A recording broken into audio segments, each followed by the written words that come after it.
And again,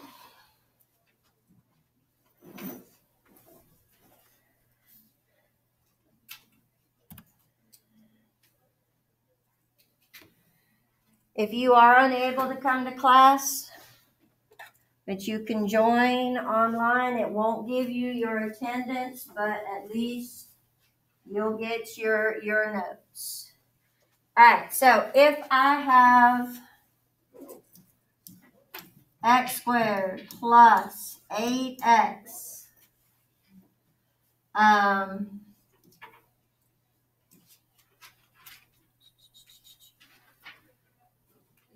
we'll just say 3 equals 0. How do I want to complete the square? And this is going to come at you again in chapter 2 in circles and in chapter 4 when we're working strictly in quadratic. So this completing the square business is something that you want to be able to know. I want that trinomial square. I want to be able to say x plus h squared equals radius or something of that nature.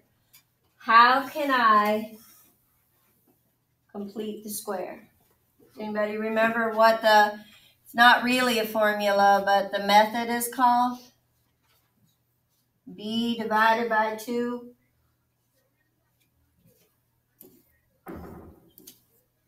Squared.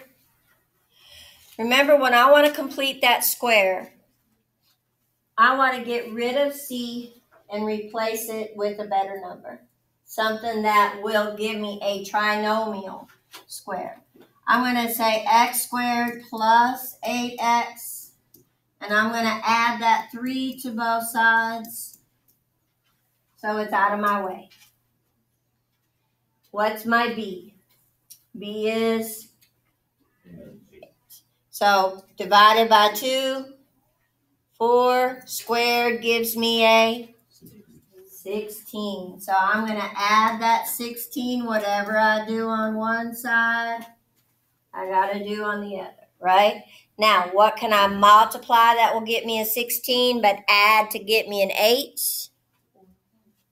And 4 and 4, right?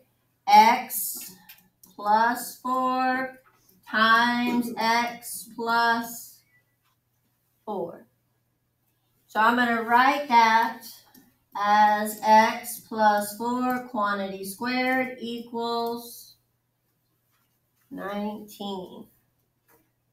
Square root method. What's my square root method on here?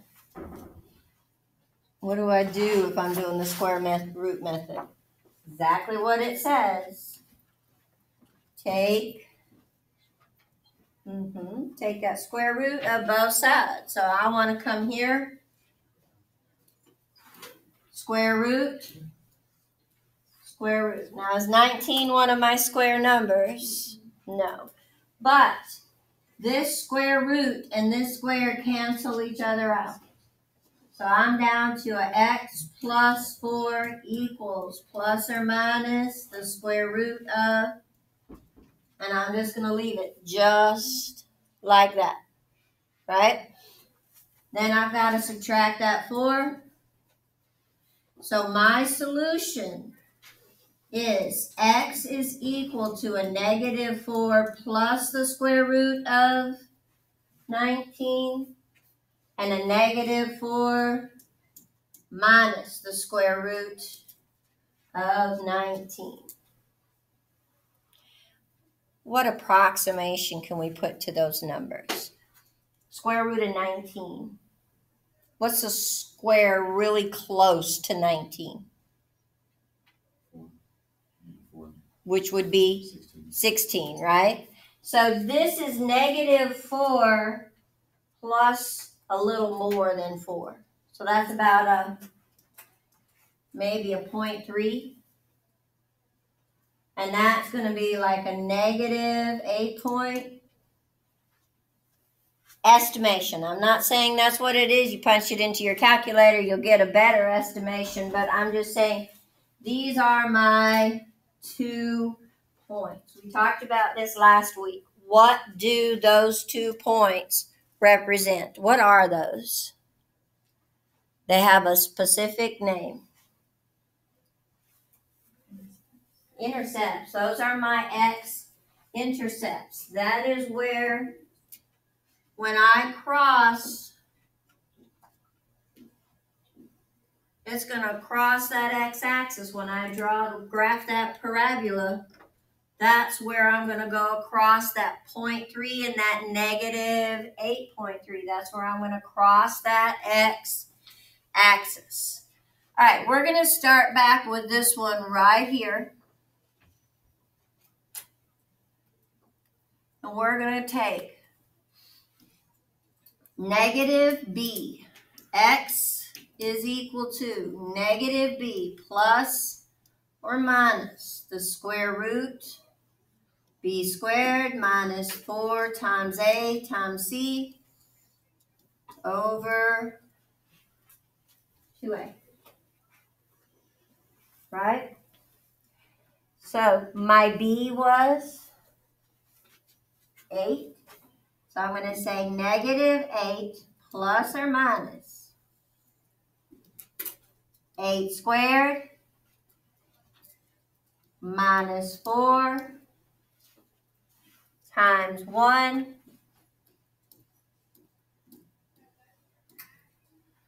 times a negative 3 over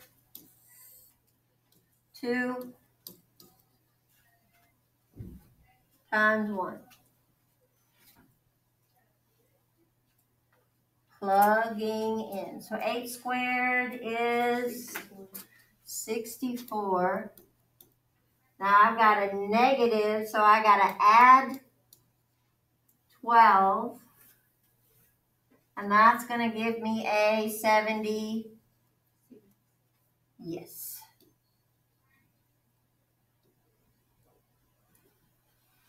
All right. 76. It's not a square number, but there's a square number that goes into it. 64. 64. Well, you're there, but you got to get to that square root. What square number multiplies to get a 76? 4. 4 divides 76, right? This is going to be negative 8 plus or minus the square root of 4 times the square root of 19 over 2. Remember how to simplify those squares. You've got to get that square number out. So now what is the square root of 4? I'm going to put that as a 2. And what happens with 8, 2, and 2? Can that reduce down? Everybody divided by 2. So 8 by 2 is a negative 4. Plus or minus 2 by 2 is a 1. Square root of 19. 2 by 2 is a 1. There is the same exact answer. Now, please know that formula. Again, it's going to come back at us at least 2 more times through this semester. Knowing your formula is something you definitely want. Everybody said, well, you're going to give us the formulas for the test. Well, if you know what the formula is, you're going to use it a lot more efficiently than if I give it to you, right? Please get to actually knowing that formula. Let's practice it a couple more times. We're going to say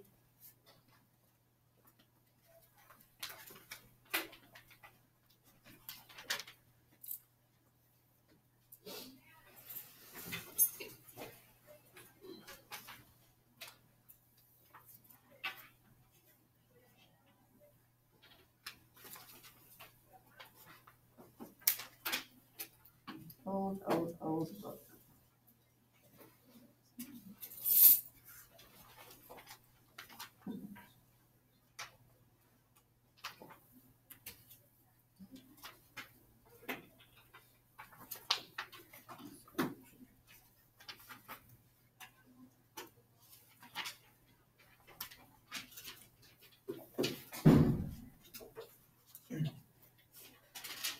let's try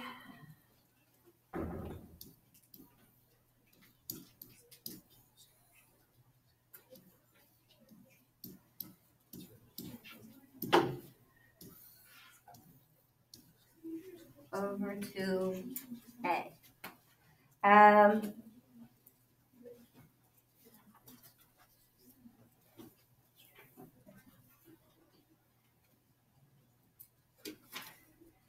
So what if I have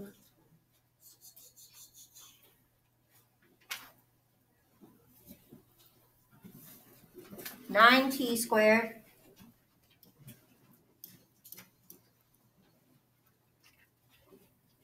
where'd you go? Minus 6t plus 1 equals 0. Remember, you do have to have it in that quadratic form of ax squared plus bx plus c equals 0. So my a is 9, b is a negative 6, and c is a 1. Yes? So negative 6 plus or minus negative 6 squared minus 4 times 9 times 1 over 2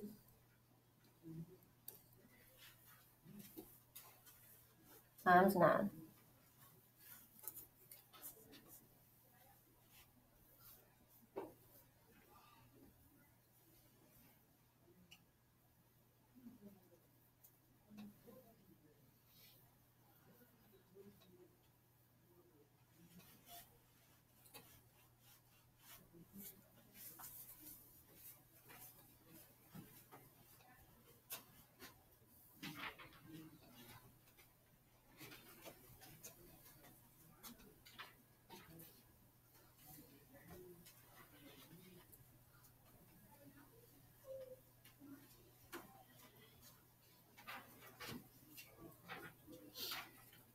So negative 6 gives me a plus or minus. I have got 36 minus 36. So that's going to be the square root of 0 over 18. So what does that give me?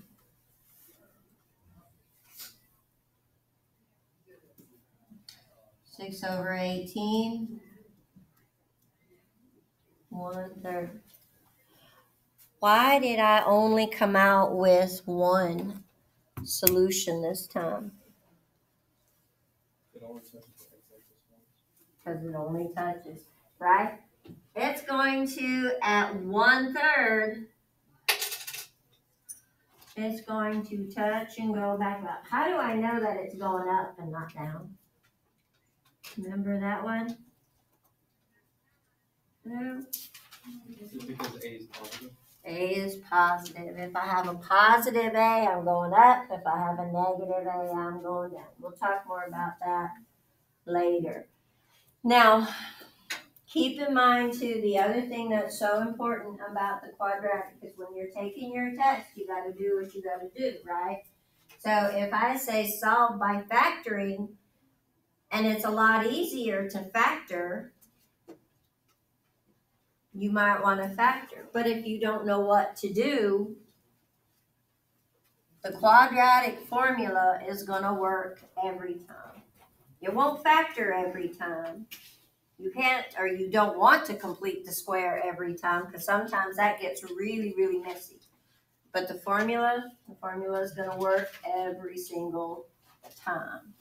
Okay, so make sure that you know and are aware of that. Let's try one more. What if I say about 2x squared minus 5x minus 3?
So again, some of these will factor, and I think factoring is the easier way to go. What could I multiply? A times C gives me a negative 6. What could I multiply that would give me a negative 6 that I could add that would give me a negative 5? Negative 6 and 1. There you go. So I could rewrite this as 2x squared minus 6x plus 1x minus 3, right? There's my negative 5x right there. I just broke it into two parts. That grouping, I'm going to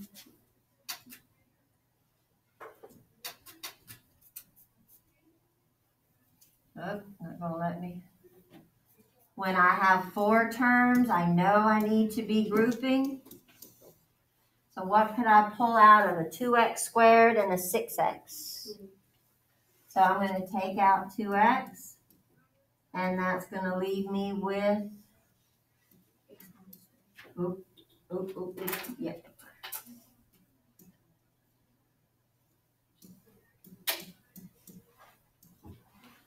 And I already have an x minus 3 over there, so all I'm going to pull out is a 1. Now that x minus 3 becomes my common factor, and I've got 2x plus 1 times x minus 3. Please, please, please don't forget that final step, because you do not have your answer here. You've got 2x plus 1 equals 0 and x minus 3 equals 0, negative 1, and divide by 2. So I got a negative 1/2, adding 3, and I got a positive 3.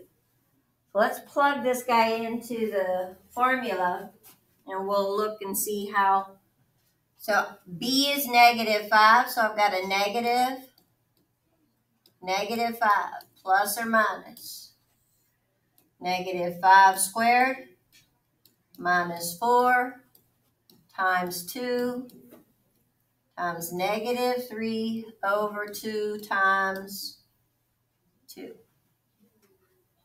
Yes, just plugging in A for A, B for B, C for C.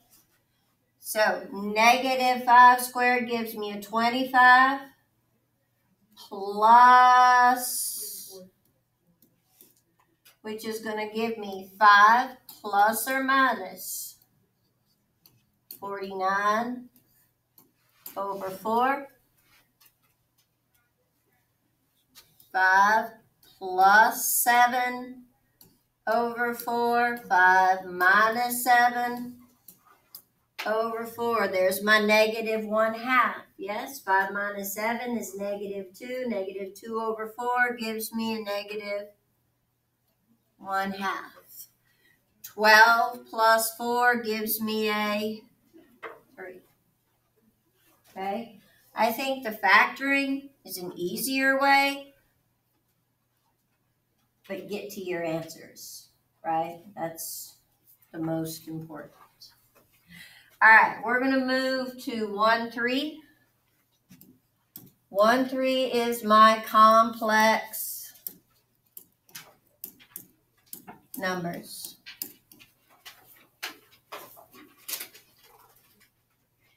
If I have x squared minus 9 equals 0, you know that factors to x plus 3x minus 3, right? We call this the difference of squares.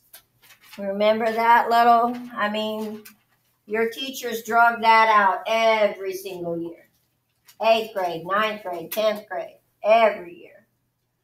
How did they get that? Well, I could add 9 to both sides. And I have x squared is equal to 9. And then I'm going to do that square root method. Square root. X is equal to a positive or negative 3. Right? What would happen, though, if I had x squared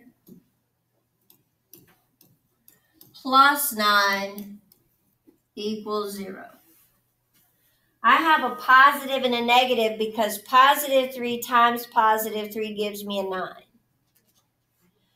Negative 3 times negative 3 also gives me a 9, doesn't it? But what if this had started out as x squared plus 9? And I tried with my minus 9, x squared is equal to a negative. Is there any way that I can multiply a number times itself? 3 times 3, negative 3 times negative 3. And I will end up with a negative value. No. One of the first things they talked about, whatever is under the radical, it has to be positive, right? It has to be greater than 0 because I can't get anything to multiply by itself and that's going to equal a negative. It just can't happen, right? So that's the first thing we got to keep in mind with these complex numbers. What do we get? They made up a system of numbers. So the square root of negative 1, they said, well, we're going to set that equal to I. I is my imaginary numbers. It doesn't really exist. But sometimes I need a placeholder so that I can work around it for a little while. So I'm going to say the square root of negative 1 is equal to I. Okay?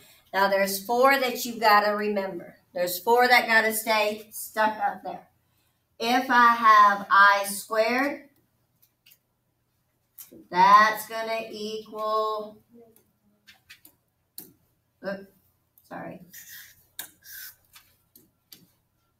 If I have I to the 3rd, there you go. And here's where I want to get to. If I have I to the 4th, I get right back to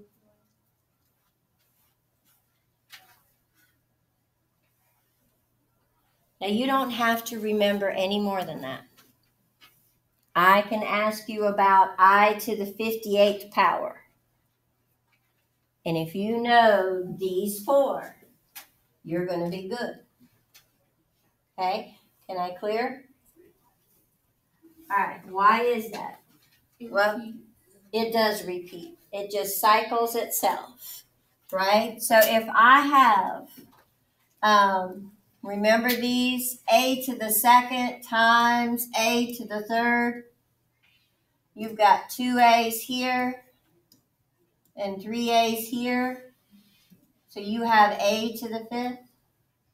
All you had to do was add 2 plus 3 gives you, right? Well, that's the other thing you're going to use. Besides the fact that they cycle in, you're going to take this backwards. So if I ask you for I to the 15th power, and you're going to get that multiple of 4 out of there, you're going to break this down into 2. So if I went by 4s, remember 4 is the magic one because it gives me my 1 back. So if I went by 4s, I would have I to the 12th times I to the 3rd. That's still going to give me I to the 15th, yes? I to the 12th. 12 is a multiple of 4. So this is just a 1, right? Anytime I can get a multiple of 4, that whole thing just becomes a 1. Now what was I to the 3rd? So 1 times negative I equals, so I to the 15th is just negative I. Pull out that multiple of 4 and you're just going to deal with 1, 2, and 3. What if I have I to the 37?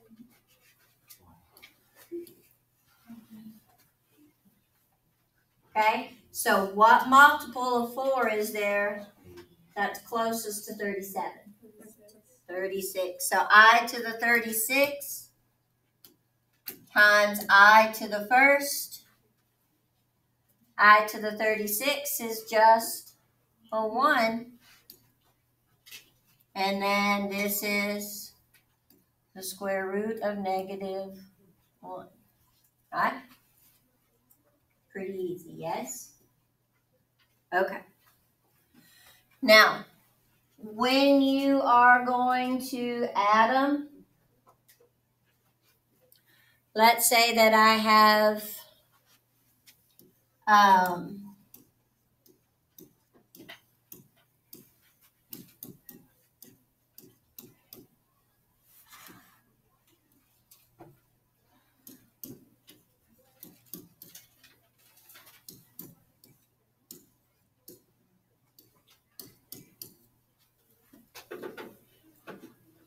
I'm going to treat it just like any other variable. The only thing I'm going to worry about is like terms, right?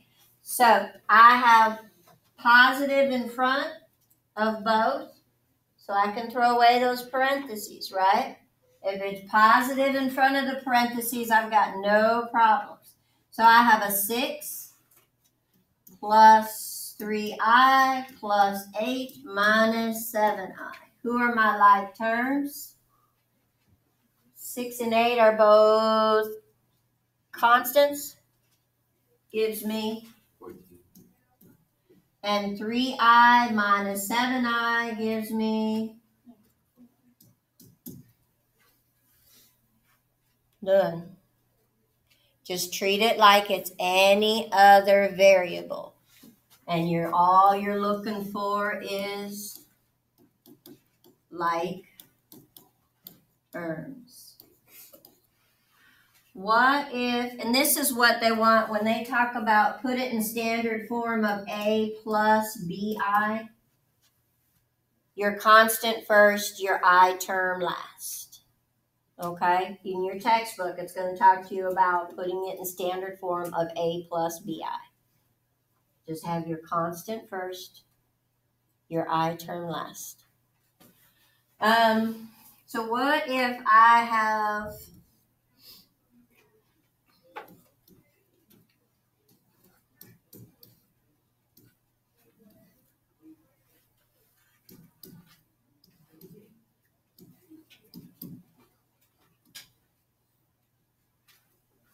this time I got a minus, so I can't just throw away those parentheses, right?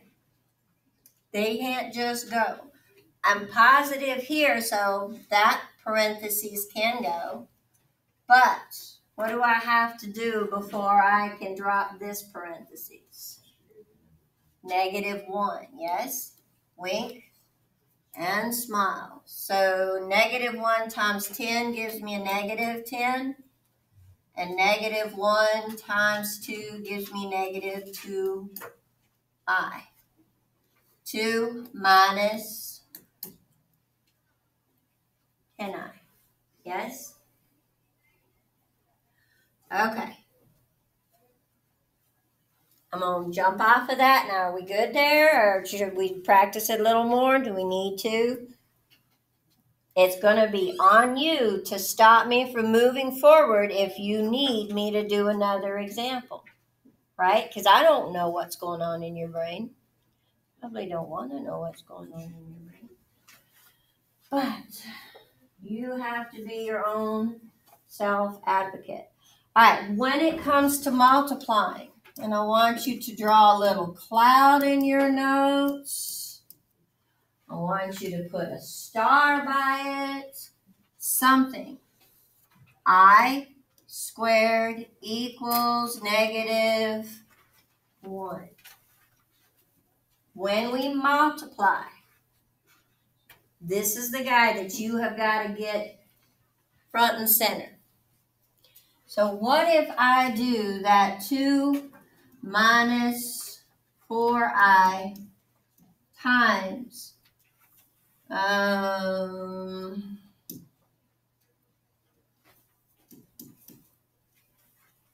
we'll start by foiling, right? First, outside, inside, last. So 2 times 3 gives me the 6. 2 times -2i gives me a -4i times 3 gives me a negative. And I get a positive 8i squared. Okay? And I always see this. Work is perfect.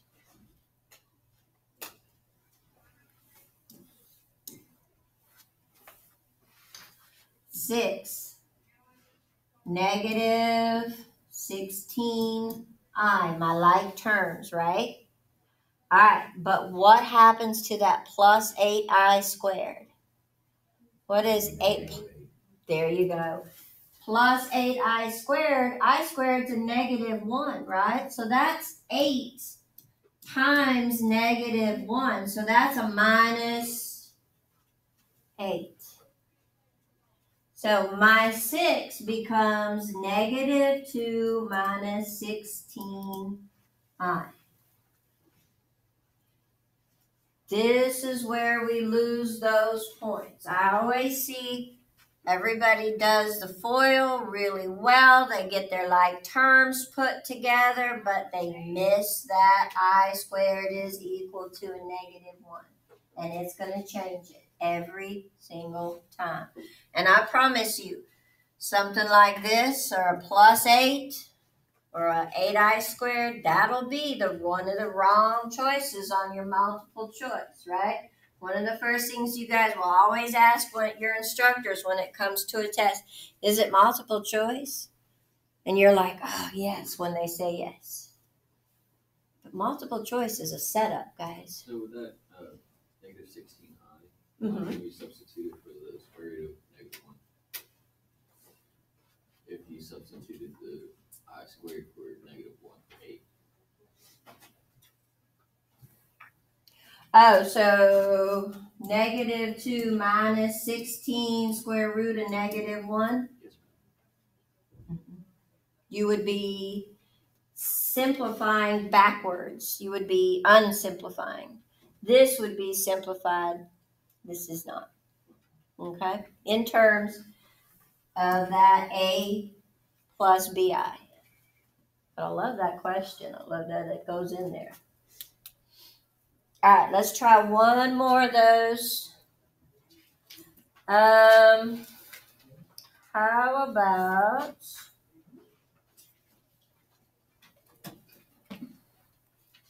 5 plus 3i?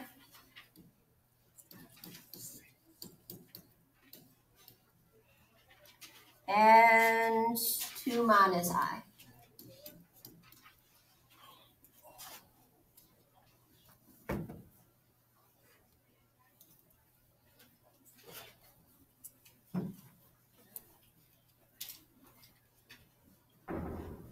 And I did not, for those of you that were looking for it, I apologize. I did not post a quiz last Wednesday night.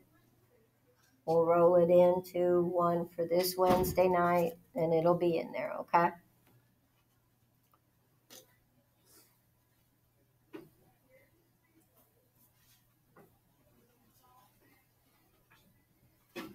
First, outside, inside, last.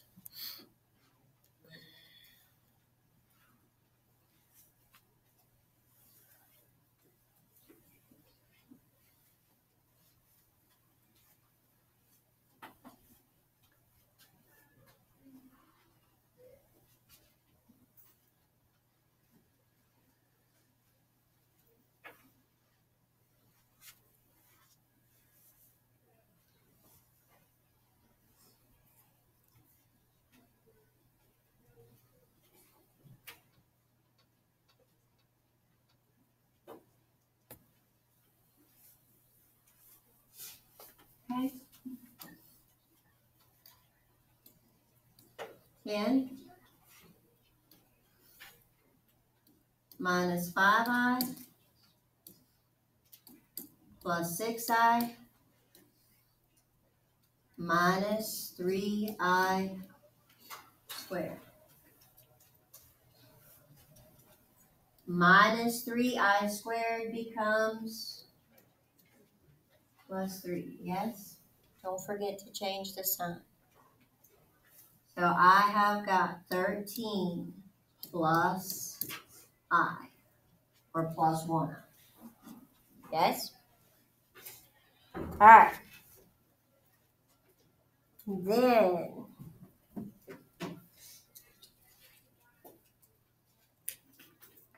what we are looking for is the conjugate.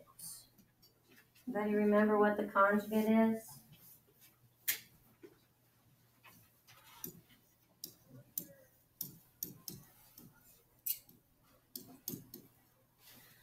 So if I have 6 plus 2i, the conjugate is 6 minus 2i. Now, what do I want with that? I want to use that to eliminate. Remember your difference of perfect squares. Like if I have x plus 3 times x minus 3. What happens to my center terms? Right? I get a positive 3x and I get a negative 3x. So that's the first thing that conjugate's going to buy me. One, it's going to cancel out some of my last terms.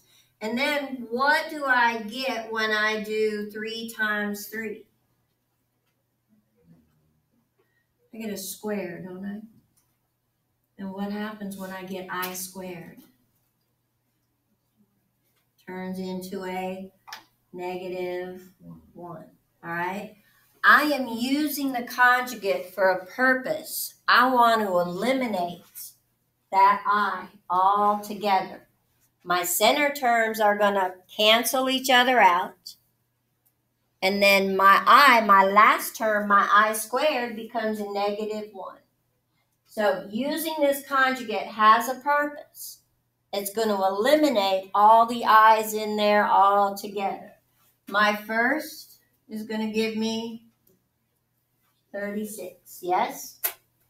Then I've got a negative 12i, a positive 12i, and a negative 4i squared. These two cancel each other out, and that minus 4i squared becomes plus 4. That's going to give me 36 plus 4, which gives me 40. And I have no i's. Yeah, you just lost me right there. How did it just turn into just 4? I squared. What does I squared equal? Every time. Every time. Every time I end up with an I squared, that becomes negative 1. So I got negative 4 times negative 1, and that turns to, okay? I'm doing this for a reason.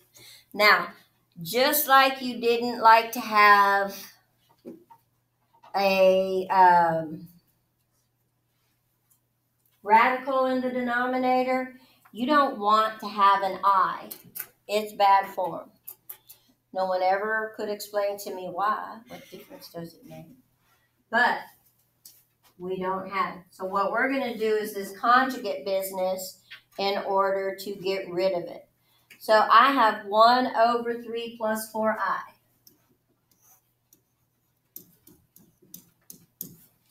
Down here in my denominator, I have that I, and I got to make it go away. So I'm going to use that conjugate business. Okay? But when I have a fraction, whatever I do to the denominator, I have to do to the numerator also, right? So what's my conjugate of 3 plus 4i? There you go. So I'm going to write 3 minus 4i and 3 minus 4i. I'm going to distribute that 1. So I have 3 minus 4i up top. And I'm going to FOIL out that bottom. 3 times 3 gives me a 9. 3 times negative 4i gives me a negative 12i. 4 times 3 gives me a positive 12i. And 4 times negative 4i gives me a negative 16i squared. These two are going to cancel each other out. Negative 16i squared becomes, so I have 3 minus 4i over 25. Yes? Now, I can't give you anything for the top, but I can tell you that in the denominator, it's always, always, always going to end up as the sum of the squares. What's 3 squared? And 4 squared? The bottom, the denominator, is always going to end up as the sum of the squares. Doesn't quite save you much because you have to deal with the numerator also. All right, let's try. What if I have 1 plus 4i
So, what's my conjugate going to be? 5 plus 12i, 5 plus. So I've got to FOIL both my numerator and my denominator. What should I end up with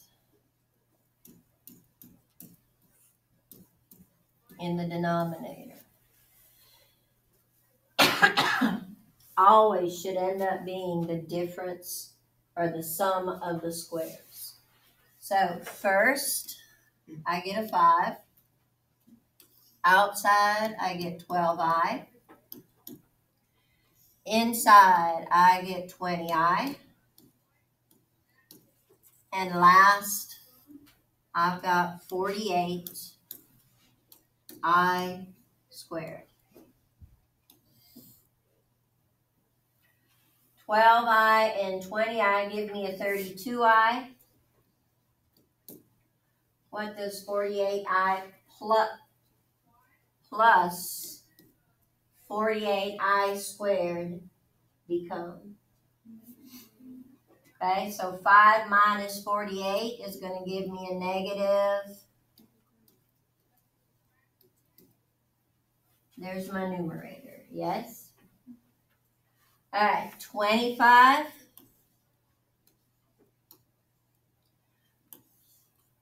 plus 60i minus 60i minus 144i squared. These two are gone, and I get plus 144. Gives me that 169. Yes? Okay. Now, when I have, let's say, the square root of a negative 36. Is there any number I can multiply by itself that's going to give me a negative 36? No. So this is going to be the square root of negative 1 times the square root of 36. So that's going to be 6i. Yes? Sometimes that's going to happen with my quadratic formula. So if I have x squared minus 4x plus 8,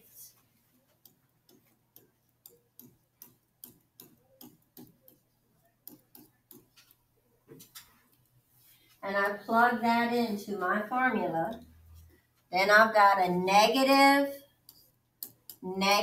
4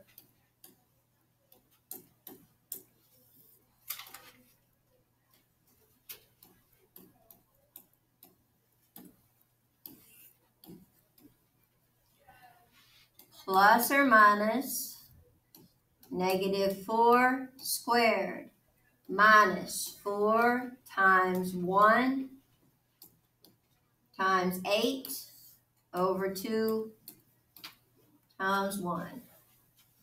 4 squared, that's going to give me a 16 minus, and that's going to end up negative, isn't it? So I'm going to have 4 plus or minus the square root of negative 16 over 2. Negative 16 becomes 4i over 2. Now the only thing that I can do with that, simplify out that 2, right?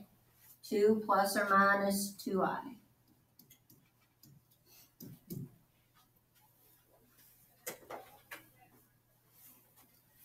If you factor, if you solve, and this ends up being negative, you employ your I. Yes? All right, there is just one more thing that I want to talk about tonight. and I should have hit this on 2, but I missed it. Under this radical, b squared minus 4ac. This number right here that you get is called the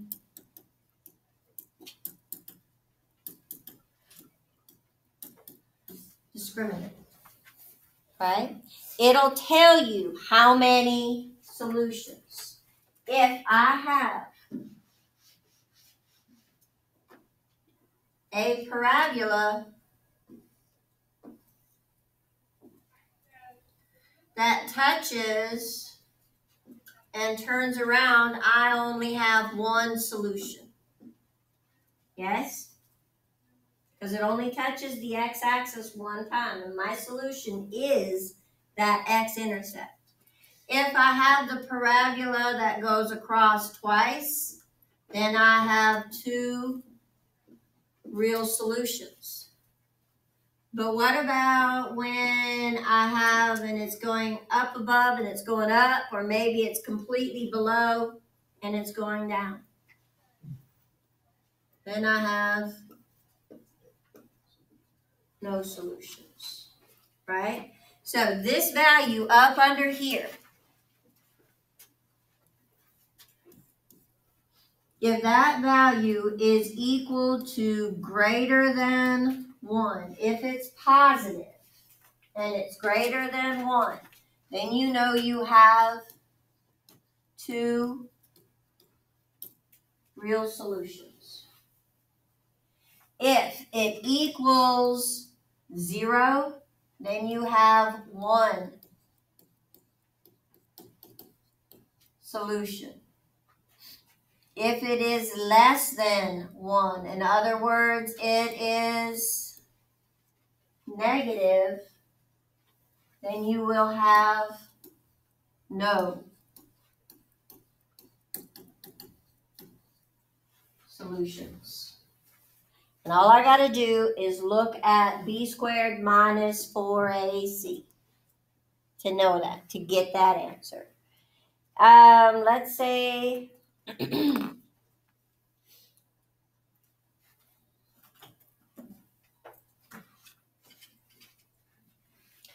that I have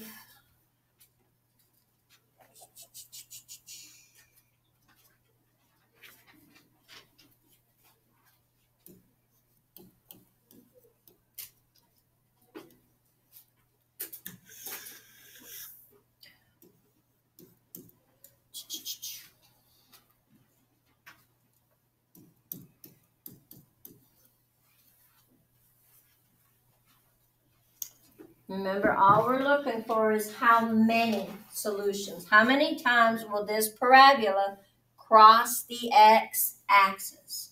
So I want to know what is b squared minus 4ac. b squared minus 4ac. Negative 2 squared minus 4 times 5 times 1. So I get 4 minus 20 gives me a negative 16. So what can you tell me about that graph? No solution. Is it going to be all the way above and going up, or is it going to be all the way below and going down?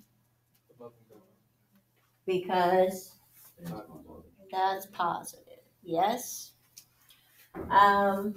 What if I have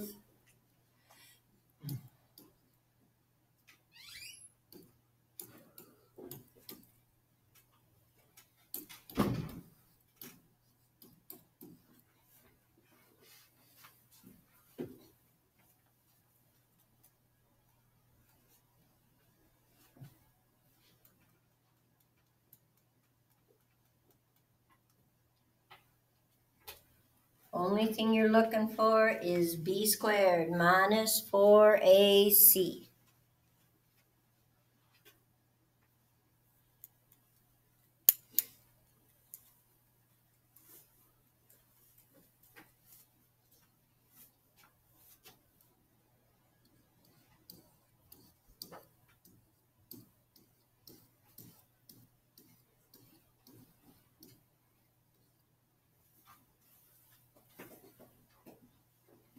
10 squared minus 100 gives me 0. just 1, right? Can anybody look at this and tell me where? What could I multiply? That will get me a positive 25, but if I add it, it gives me a negative 10.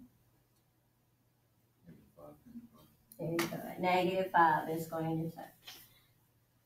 Okay? All right, please start practicing. Not a lot of people, a few people have taken the practice test. You can take it as often as you want. Please start practicing your practice test. I will bring Wednesday a hard copy of your study guide, but you do have your study guide, right, already in your modules. Your study guide's there. So start practicing for that test. We got to get inequalities done and test prep on Wednesday, okay?